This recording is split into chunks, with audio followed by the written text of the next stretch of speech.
Hey everyone, welcome back to the channel. If you're new here, I am Adrienne and I am Indiana Backyard Gardener. And if you're returning, then welcome back and thank you for your continued support. So this video is exciting because we are going to be making our own fish fertilizer. I know that there have been lots of articles and news about fertilizer shortages and whatnot, and the actuality of it is we don't need chemical fertilizers. We don't need them.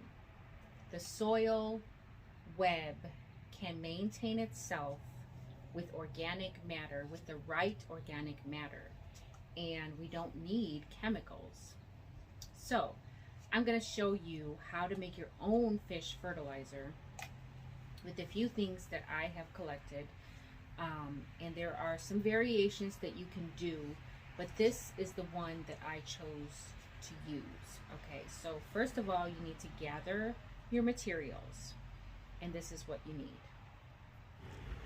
First of all, you're going to need a 5-gallon bucket. This 5-gallon bucket I used for rabbit manure tea, and now I am reusing it, and this water is solarizing in the sun.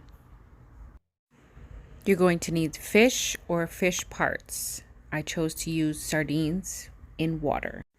You're going to need unsulfured molasses. It's important that it's unsulfured. Last but not least, you're going to need some sawdust. So first of all, I'm going to blend my sardines, okay? So give me a second because I have to open them, but I'm going to blend them. And you notice that I have, if you notice, I have the ones that are in water. You don't want to get anything like mustard or, you know, whatever. Just the plain old sardines in water. That's what you want. So I'm going to dump this,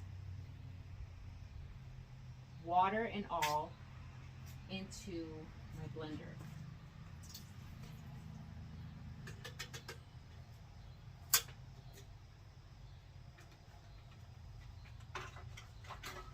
And I'm going to do four cans.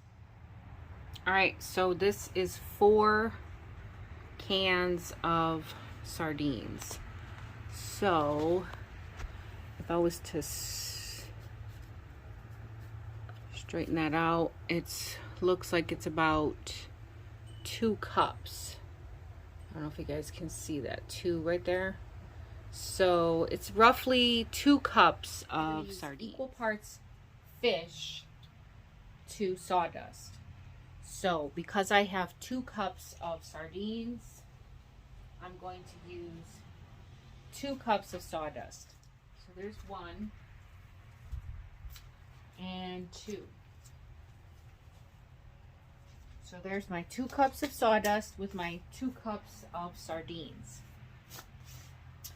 Now I have a 5-gallon bucket. If you saw my garden tour video, then you saw the 5-gallon bucket that I emptied out. It had rabbit manure tea in it. That bucket is empty, so I'm going to use that bucket for this fish fertilizer. Now, the important thing to know about your bucket, you don't have to use a 5-gallon bucket. You can use something smaller,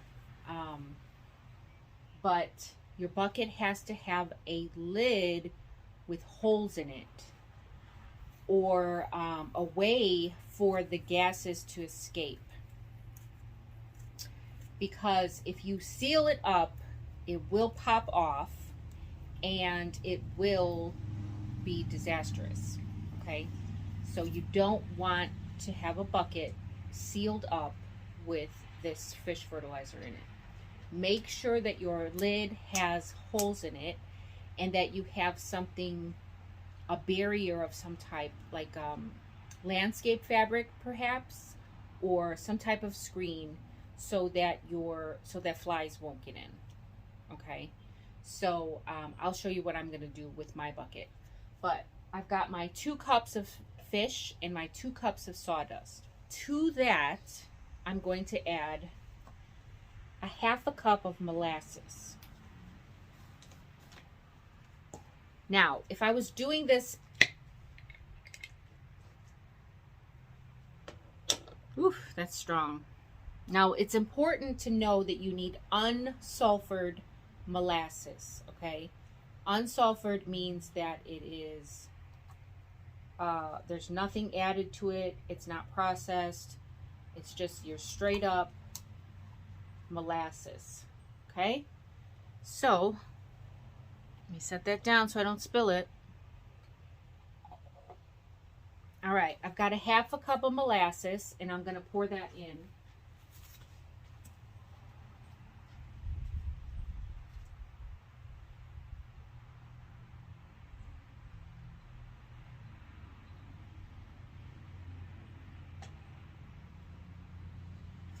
All right, so if you guys saw my last video, then you know that my rain barrel is contaminated.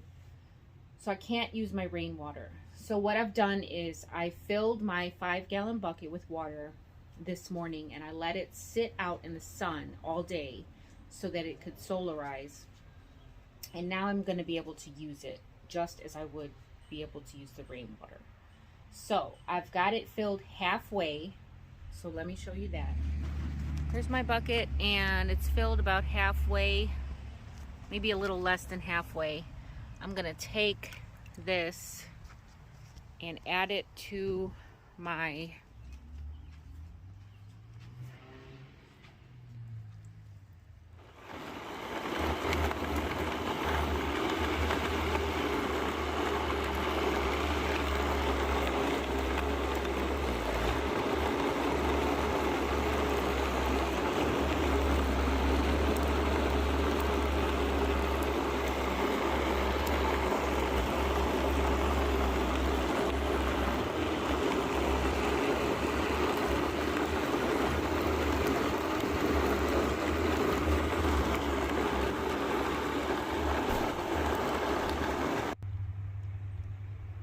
All right, so total I added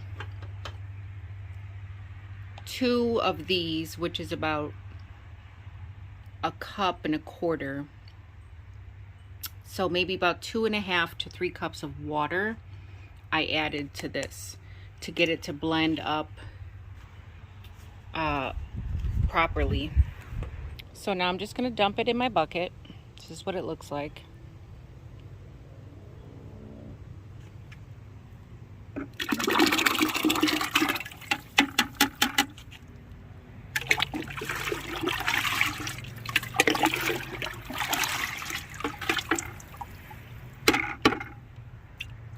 And I'll rinse this pitcher out with the hose.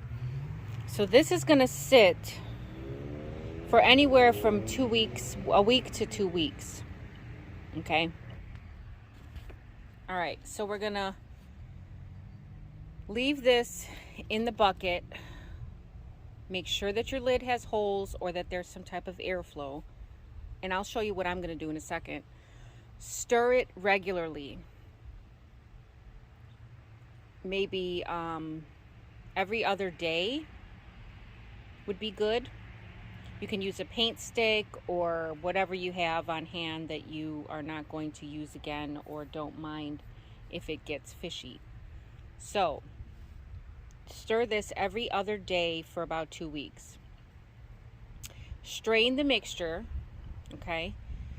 Strain out any solids, and then you can throw those in your compost if you like, or you can bury them, whatever you want to do, but you know, don't throw them away. Or you can reuse them again and make some more, okay? But don't throw them away.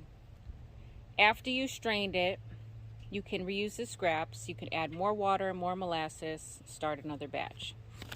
But before you use the fertilizer, you want to make sure that you dilute it. Always dilute the homemade fish fertilizer. You want to add 1 tablespoon of your fish fertilizer to 1 gallon of water.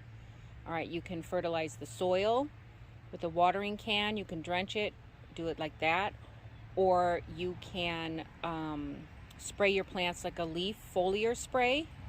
It's up to you. So on my bucket, I'm going to put a piece of this landscape fabric that I have cut into a size that'll cover. Zeke, move. All right, so I put this over the top. Make sure that it can stretch around. No, I'm not. And then I'm going to use this bungee cord. So I'm going to put this bungee around my bucket. It's going to take some skill or some maneuvering. Alright, get your bungee around there and then make sure that your ends are tucked in to the bungee if you're going to do it this way. If not, then hey, you can do it whatever kind of way you want to do it. Alright, I'm going to do it like this and make sure that all of my ends are tucked in to my bungee so that it's nice and tightly covered. No bugs can get in there, no flies. Nothing's going to contaminate my fertilizer. Alright, so make sure that's nice and snug. Straighten it out, make sure it's nice and flat. Alright, so there you go. Now I'm going to put this lid loosely on top. I'm not going to, just going to kind of set it on there. So around here it's definitely got enough airflow. I'm just going to set the lid on there just to keep it together, with the bucket. And that's it. I'm going to let this sit and then I'm going to strain it out and then I'm going to use it. So I hope you guys learned something. I hope you enjoyed the video. Please give it a thumbs up, like, subscribe, share the video if you think it's useful. And until next time, the more you know, the more you grow. Bye guys.